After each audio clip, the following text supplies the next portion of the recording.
हरे कृष्णा एवरीवन।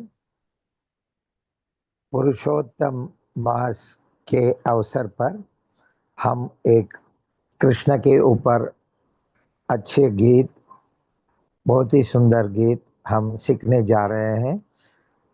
श्री नंद नंदनाष्टकम शुरू करते हैं। अष्टकम मीन्स 8 वर्सेस। सो कृष्ण के बारे में 8 वर्सेस है, beautiful verses. All of you repeat after me. सुचारु वक्त्र मंडलम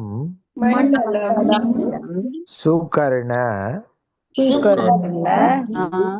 रत्न कुंडलम सुचर्चित अंग चंदनम नमामि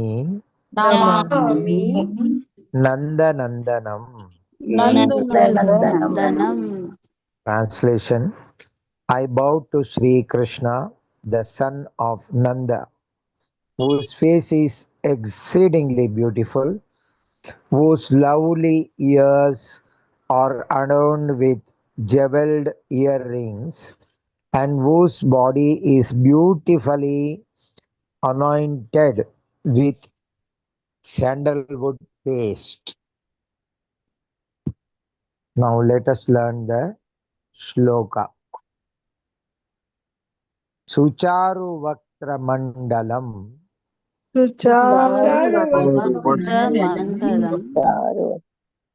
प्रोस मोड एक ही बार बोलने वाला हूँ, सिंपल शब्द है। सुकर्ण रत्न कुंडलम।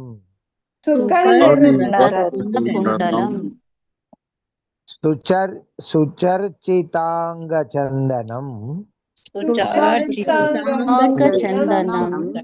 नमामि नंदनंदनम। सुचारु वक्त्र मंडलम सुकर्ण रत्न कुंडलम।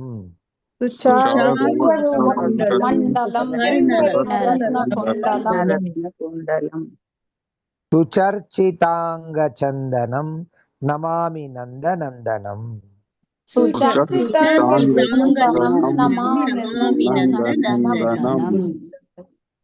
सुचारु वक्त्र मंडलम सुकर्ण रत्न कुंडलम सुचर्चितांग चंदनम नमामि नंदनंदनम।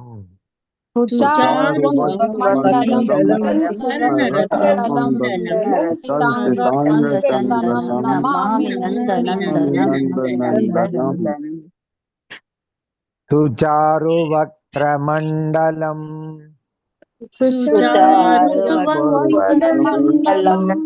सुचारु वक्त्र मंडलम सुकर्ण रत्न कुंडलम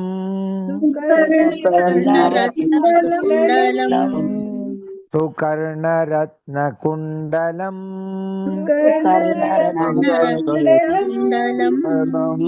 सुचर्चितांग चंदनम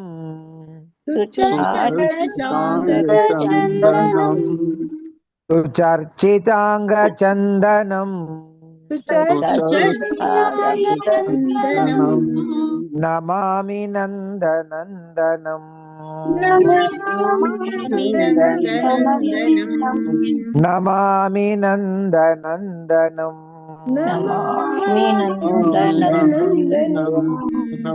सुचारु वक्त्र मंडलम सुकर्ण रत्न कुंडलम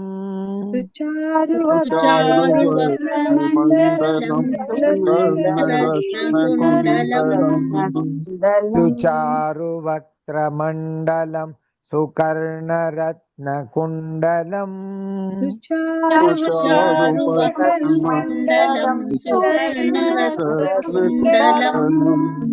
सुचर्चितांग चंदनम नमामि नंदनंदनम।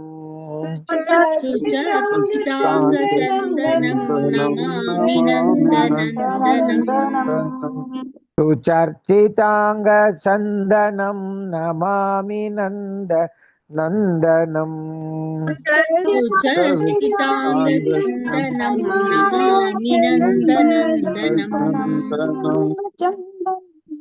सुचारु वक्त्रमण्डलं सुकर्णरत्नकुण्डलं सुचर्चितांगचन्दनं नमामि नन्दनन्दनम् सुचारुवक्त्रमण्डलं सुकर्णरत्नकुण्डलं सुचर्चितांगचन्दनं नमामि नन्दनन्दनम् सुचारुवक्त्रमण्डलं सुकर्णरत्नकुण्डलं सुचर्चितांगचन्दनं नमामि नन्दनन्दनम् सुचारुवक्त्रमण्डलं सुकर्णरत्नकुण्डलं सुचर्चितांगचन्दनं नमामि नन्दनन्दनम् Verse number 2.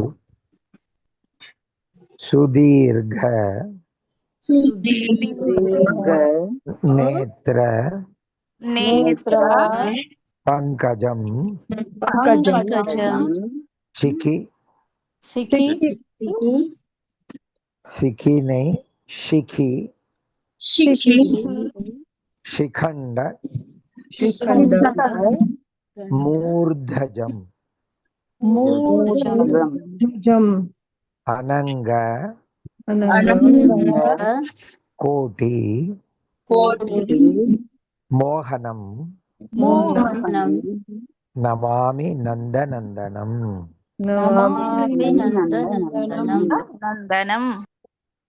अच्छा, मैं डायरेक्ट श्लोका के वर्ड से गया, समवेयर थोड़ा चेंज हुआ सकता है.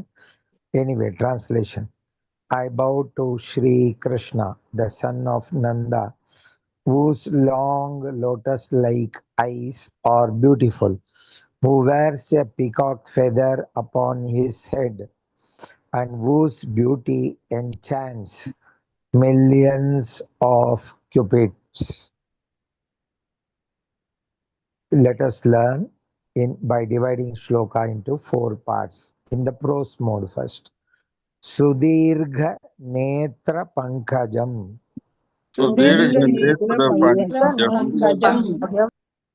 शिखि शिखंड मूर्धजम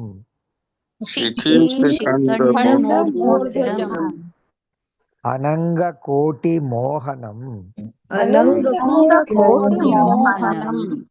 नमामि नंदनंदनम सुदीर्घ नेत्र पंकजम शिखि शिखंड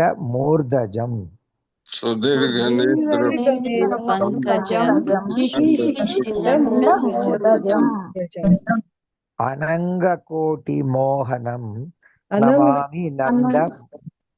नमामि नंदनंदनम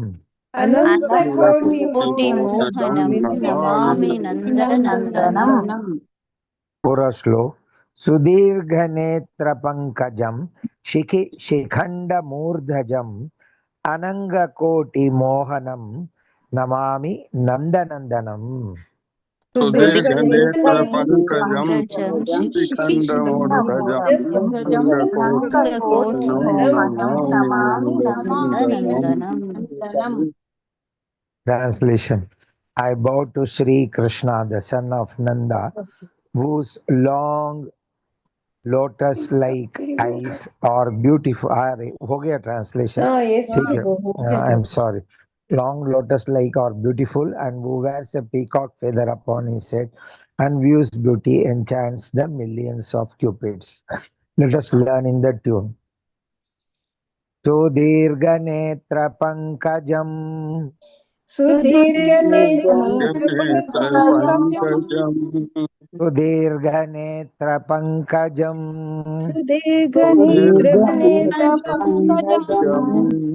शिखि शिखंड मूर्धजम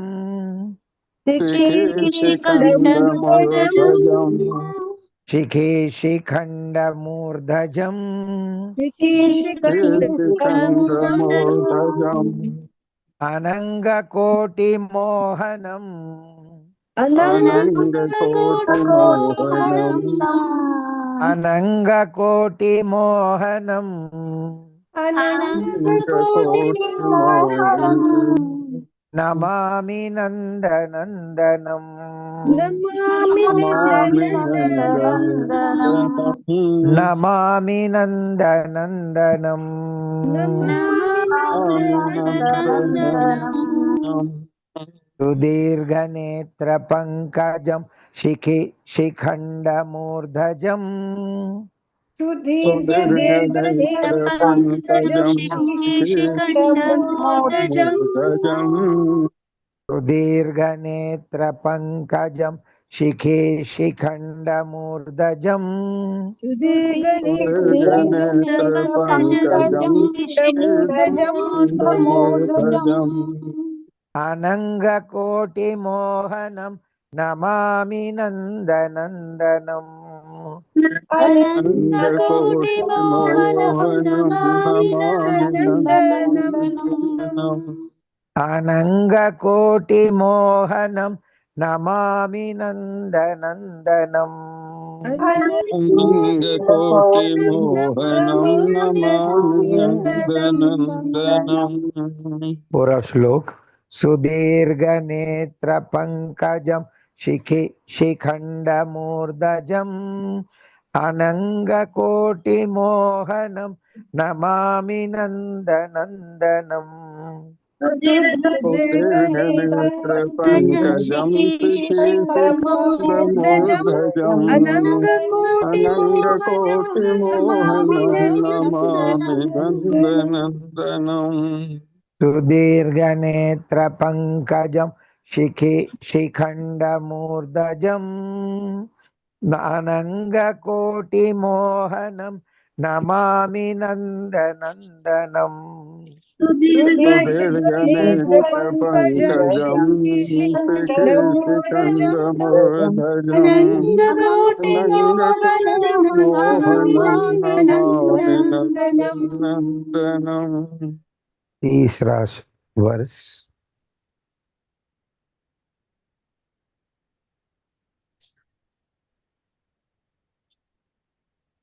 सुनासिका सुनासिकाग्र नासिकाग्र जोड़कर है। हम सिनोनिम्स में अलग अलग शब्द जो दिया है वैसा बोल रहे हैं। सुनासिका अग्र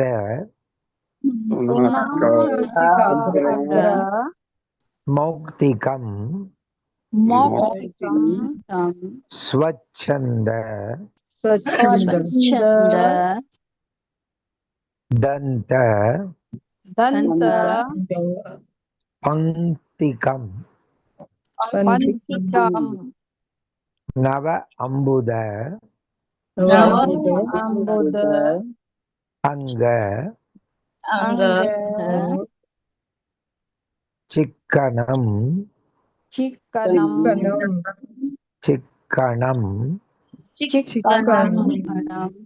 Namami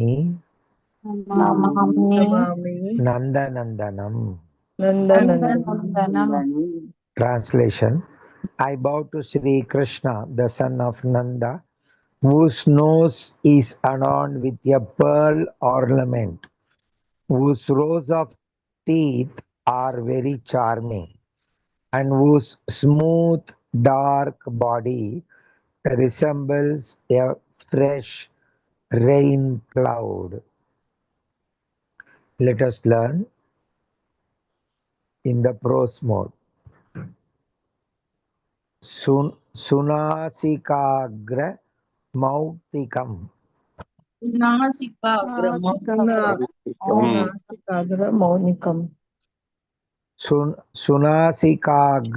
Mautikam.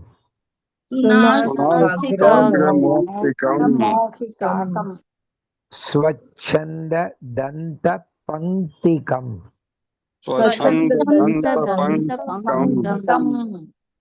Swachanda Danta Panktikam.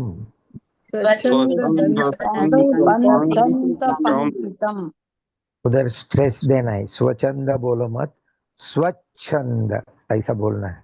Okay. हाँ।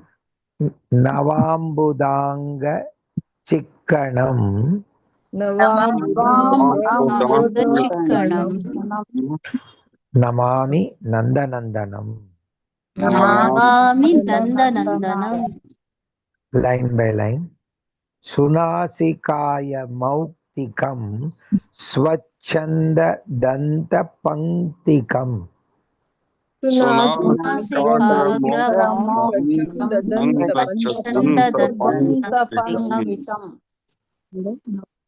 हरे कृष्णा। आवाज मुझे सुना ही नहीं दिया किसी का भी, और एक बार बोलो।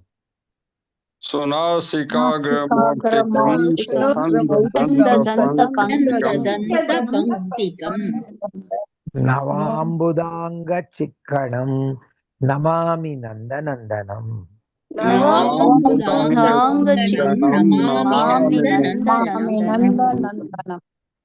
पूरा श्लोक। सुनासिकाग्र मौक्तिकम स्वच्छंद दंत पंक्तिकम नवाम्बुदांग चिक्कणम नमामि नंदनंदनम।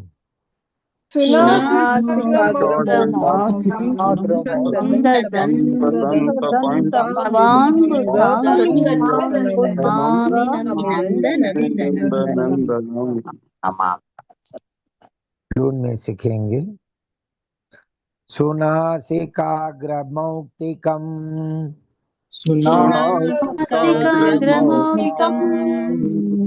सुनासिकाग्र मौक्तिकम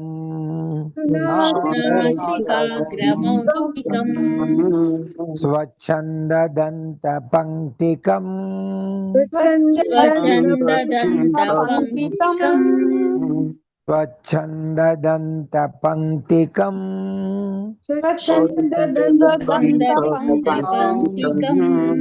नवाम्बुदांग चिक्कणम नवाम्बुदांग चिक्कणम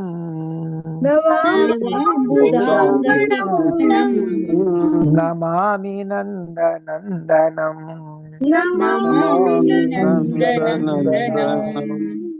नमामि नंदनंदनम।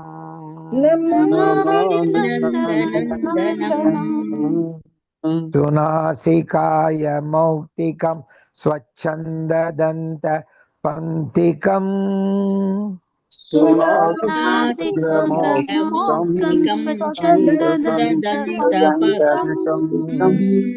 सुनासिकाग्र मौक्तिकम स्वच्छंद दंत पंक्तिकम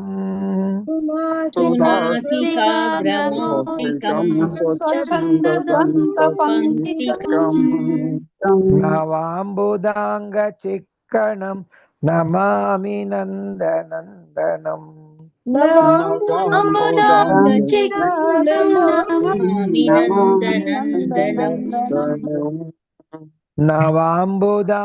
चिक्कणम नमामि नंदनंदनम।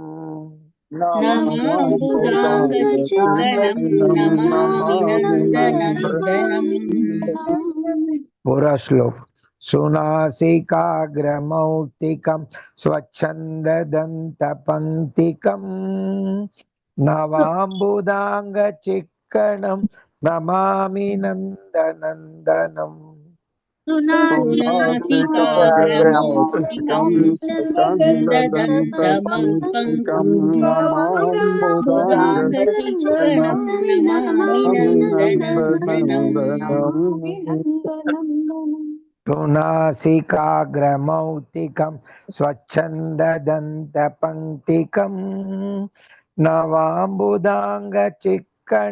नमामि नंदनंदनम।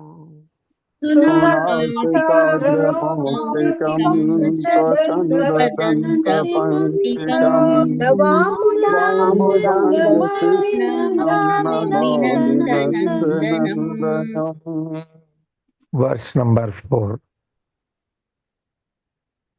करेण करेण वेणु वेणु रंजितम रञ्जितं गति गते करीन्द्र करेन्द्र गंजितम गञ्जितं दुकूल दुःखुल पीत पीत शोभनम शोभनं नमामि नंदनंदनम.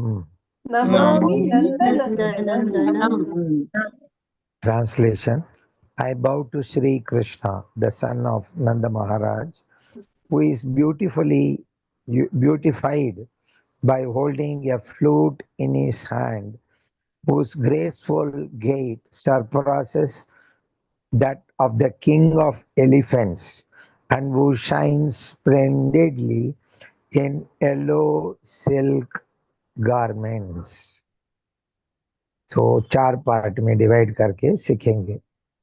करेण वेणु रंजितम, करेण वेणुरञ्जितं गति करीन्द्र गंजितम,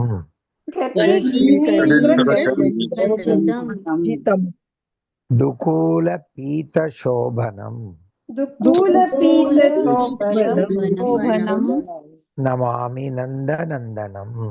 नमामि नन्दनन्दनम् 2 पार्ट. करेण वेणु रंजितम, गति करीन्द्र गंजितम, करेण वेणुरञ्जितं गतिकरीन्द्ररञ्जितं दुकूल पीत शोभनम, नमामि नंदनंदनम.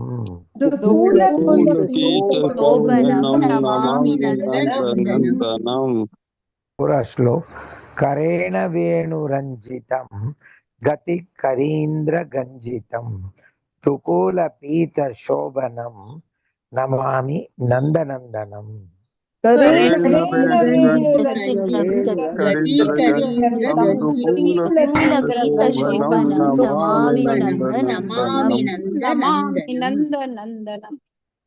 यस, अभी 2 में सीखेंगे एक एक पार्ट.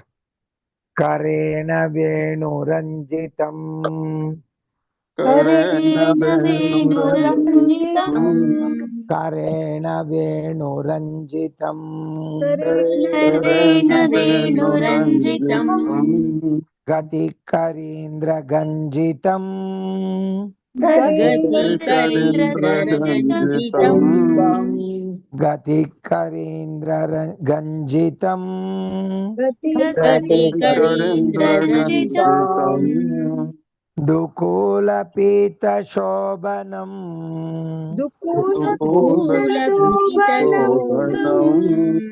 दुकूल पीत शोभनम,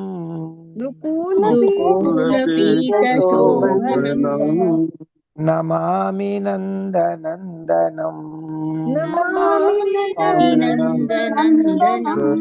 नमामि नंदनंदनम.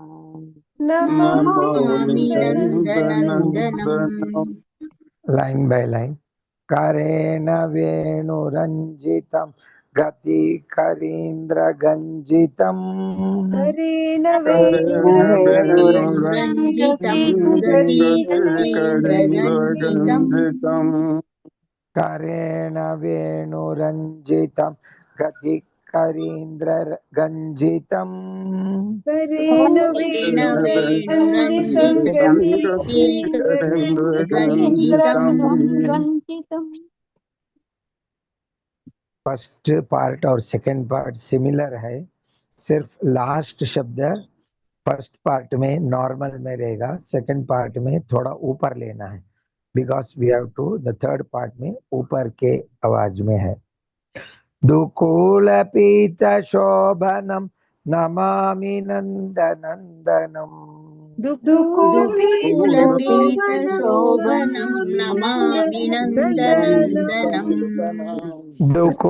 पीत शोभनम, नमामि नंदनंदनम. पूरा श्लोक. करेण वेणुरञ्जितं गतिकरीन्द्रगञ्जितम् करेण वेणुरञ्जितं गतिकरीन्द्रगञ्जितम् करेण वेणुरञ्जितं गतिकरीन्द्रगच्छितम् गञ्जितम् गतिकरीन्द्रगञ्जितम् दुकूलपीतशोभनं Namami नन्दनन्दनम् दुकूलपीतशोभनं Namami नन्दनन्दनम्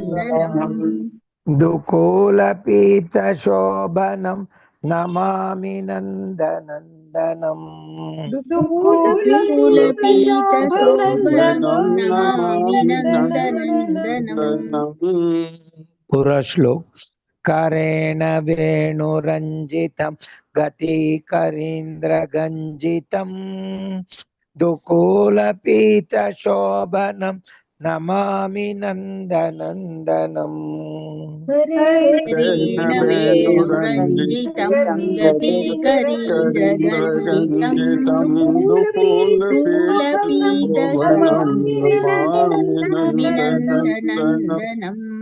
One more time. करेण वेणुरञ्जितं गतिकरीन्द्रगञ्जितं दुकूलपीतशोभनं Namami नन्दनन्दनम् करेण वेणुरञ्जितं गतिकरीन्द्रगञ्जितं दुकूलपीतशोभनं Namami नन्दनन्दनम्। आज सीखा हुआ चारों श्लोक एक बार मेरे से पारायण होगा, ध्यान से सुनना।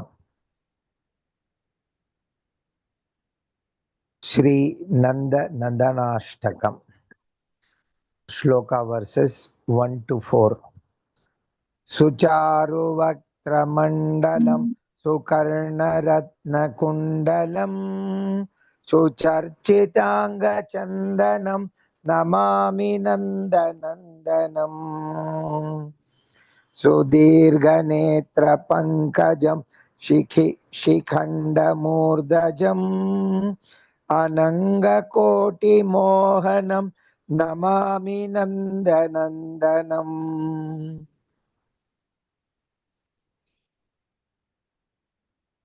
त्रिभंगदेहसुन्दरं नखद्युति सुधाकरम, अरे अंजा पांचवा गया, I am sorry.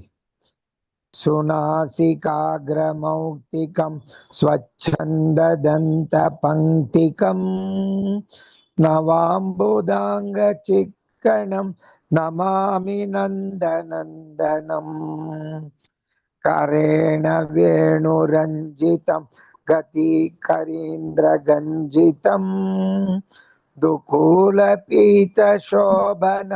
Namami नन्दनन्दनम्। All of you repeat after me. Hare Krishna, Hare Krishna, Hare Krishna, Hare Krishna, Krishna Krishna, Hare Hare, Krishna Krishna, Hare Hare, Hare Rama, Hare Rama, Hare Rama, Hare Rama, Rama Rama, Hare Hare. Rama Rama, Hare